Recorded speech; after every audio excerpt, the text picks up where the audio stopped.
Hey guys, another video for our How to Do Stuff in Japan playlist. One of our patrons was asking about Betsu. What's Betsu in relation to paying for things in restaurants and bars, and what's the etiquette?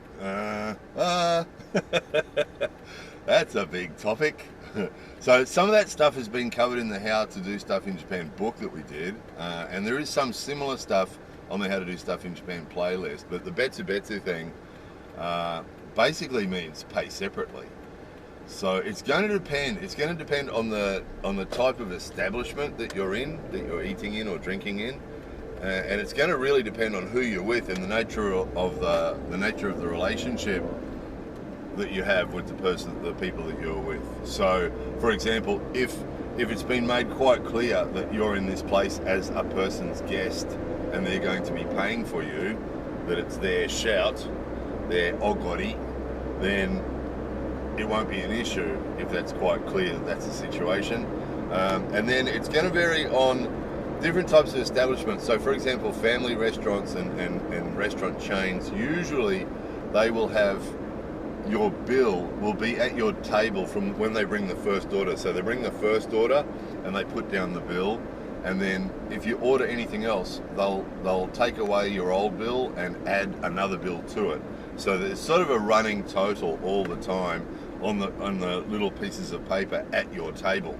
So at any time you can reach out and pick up a piece of paper and look at it, and you can see what your running total is so far. And then usually at the end you take that to the register, which is usually near the entrance.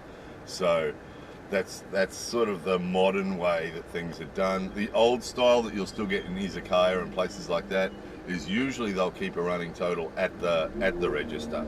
So they'll have all the tables, bills at the register, and when you go to the register at the end, they'll tell you how much it is.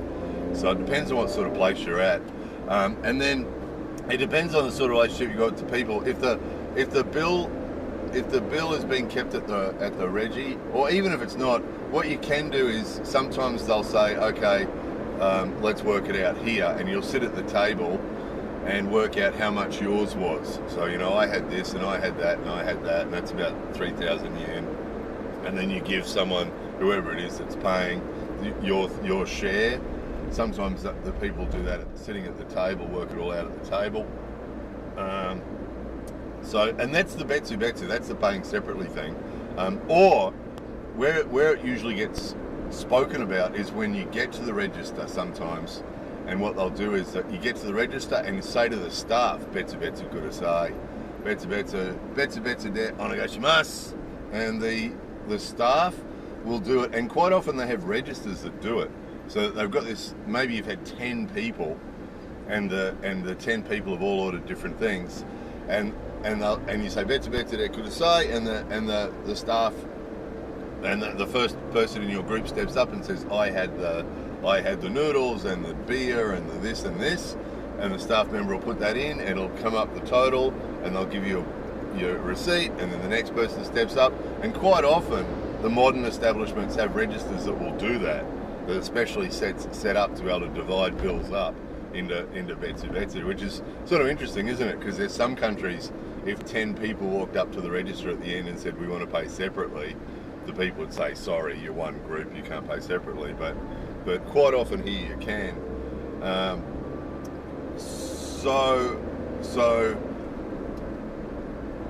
Yeah, what you don't want is to be stuck behind a group that does that. We've had that happen lots of times where you get a group of 10 people, you know, high school students or university students or something, and you walk up to the register to pay, and there's these 10 people standing in front of you, and the first one's got the bill, and they get to the register and say, Betsu, and then you got to wait for the staff member to sort of divide up the bill into 10 different orders and everyone to pay. You can be left standing there for a long time while they do it, you know. So there's that. A couple of tips, and this got mentioned in the book as well. Don't wave money around. You know, in some countries, in that sort of circle, I'll pay, and in the interest of trying to be generous or trying to be kind or trying to be polite, people sort of wave money around. And we've had friends and family members from Australia come and do that to us in a restaurant, start waving around a 10,000 yen note, you know, I'll pay. And it's really not cool. The way Japanese people handle money is usually very discreetly. And even if that does happen, that game happens in Japan too, where you know, I'll pay, no, I'll pay. And you do get that happen here too, but just not waving the money around so much. You know, in some countries, waving the money around is quite a sort of a normal thing to do. But here it's sort of not. It's a bit sort of gay here, and it's a bit sort of uncivilized, you know, to be waving money around. So just don't do that. It's pretty tricky. It is pretty tricky when you're new to the place to try and stay a step ahead of that. If some people you've gone out to dinner with some people and you want to shout, you want to pay, it's pretty hard to get into that competition. We've got some in-laws where we always try and pay when we go to dinner with them, and it's sort of a game that we play, because if you can get your hands on that piece of paper at the table, that bill, that running total bill at the table, if you can get your hands on that and walk over to the register without being noticed, right? So quietly get up from the table with that piece of paper and walk over to the register. That'll give you a chance to pay for the whole thing. But Japanese people are really, most Japanese people are really alert and really perceptive and really aware of what's going on around them, you know, and in this sort of circumstance. And quite often that the opposite will happen, is that we'll go to get that piece of paper and it's already gone, and it's because our in-law has already gone over and paid for it. And we didn't notice because, you know, we were busy with the kids or something. So yeah, it is fairly complex. It is fairly complex. Topics like this, we can give you a few tips, you know, about, so if you hear the Betsu thing, you'll know that's what's going on. I mean, you've just got to pay, as we've said so many times on how-to videos, you've just got to really pay attention, because usually most Japanese people are really good at being really aware of what everyone else is doing. It's that group mentality thing, and they're really aware of it. So if, you know, it's really important to stay really alert here, listening and watching to see what's going on around you, you know, and if suddenly everybody's pulling out their wallet, then it means, you know, obviously that's what's about to happen, and you've got to sort of stay a step ahead of it and pay your share and get into it.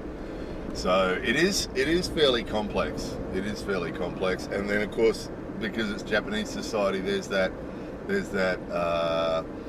kohai senpai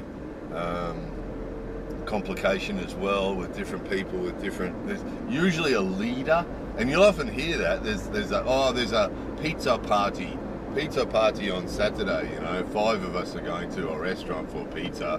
And, you know, speak to Suzuki-san. Suzuki-san's the leader. You know, anything that's happening in a group in Japan, they always like to have one person that's sort of in charge, or sort of the coordinator for whatever it is, even if it's only 5 of you going to eat pizza. It's just the Japanese way of doing it, you know.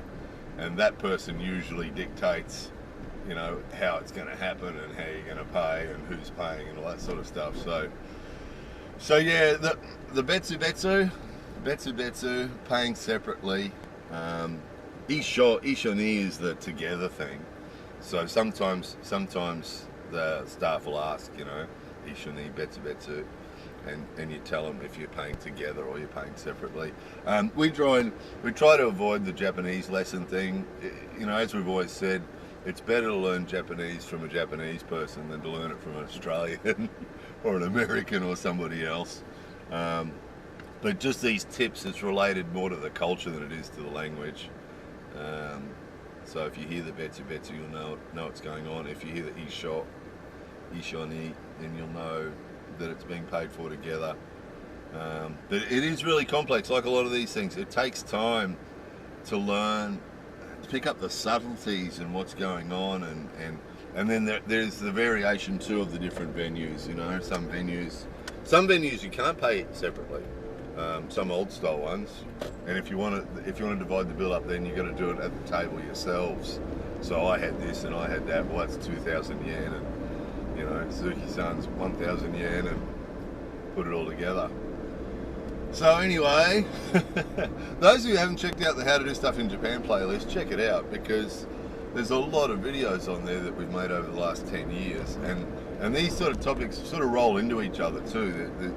Quite often they overlap, you know, these different topics, these how-to topics. And it's a real big picture thing, because, you know, different parts of the how-to thing or the cultural thing overlap and affect each other. You know, like the relationships thing when it comes to doing things like this. You know, sometimes insisting that you pay is a good thing to do. You know, I'm paying. Tashi no Ogori, I'm going to pay. But then other times that's not the right thing to do. So complex. So complex. You can live here for decades and still be making mistakes. I guarantee you that. Can tell you that by first-hand experience. All right. Anyway, that was it. There's the Betsu. That was the question. How's the Betsu work? Well, that's the Betsu. Plus some other random bits thrown in there. Anyway, we'll just I'll let you watch the train go past. Train's coming. Can you see the arrow showing which way the train's coming? So the arrow there underneath the flashing red light, there's an arrow showing that the train's coming from the right-hand side, so you know which way to look. Sometimes if there's trains coming from both ways, both arrows will go.